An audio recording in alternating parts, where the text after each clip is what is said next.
انہوں نے دھکیل دیا ہے کہ آج نئے سال میں ہمارے پاس صرف 2 چوائسز رہ گئی ہیں، یا بڑا مشکل فیصلہ ہے آئی ایم ایف کے پاس جانے کے لیے، یا اس سے بھی مشکل فیصلہ ہے آئی ایم ایف کے پاس نہ جانے کے لیے۔ نہ جائیں، اگر ہم آئی ایم ایف کے پاس جاتے ہیں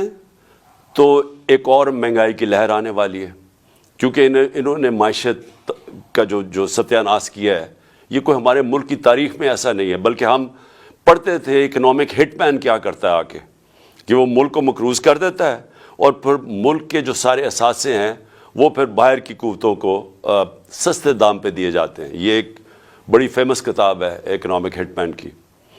تو یہ بھی وہی اب سچویشن ہے کہ تقریباً ایسے لگتا ہے سازش کے تحت ان چوروں کو لایا گیا، جنہوں نے آ کے ملک کی معیشت بالکل نیچے گیا اور خود اربوں روپے، 1100 ارب روپے کے کیسز اپنے معاف کروا لیے۔ تو آج ہم جدھر کھڑے ہیں، میں کیونکہ نیا سال ہے، پہلا دن ہے، میں آپ کو صرف یہ کہنا چاہتا ہوں کہ مشکلات آئیں گی۔ اب تیاری کر لے میری قوم کہ مہنگائی آنے والی ہے، ایک ابھی جو مہنگائی ہے اس سے زیادہ مہنگائی آنے والی ہے، کیونکہ ہمارے پاس کوئی اب دوسرا راستہ نہیں ہے آئی ایم ایف کے پروگرام کے بغیر۔ اگر ہم آئی ایم ایف کا پروگرام میں نہیں جاتے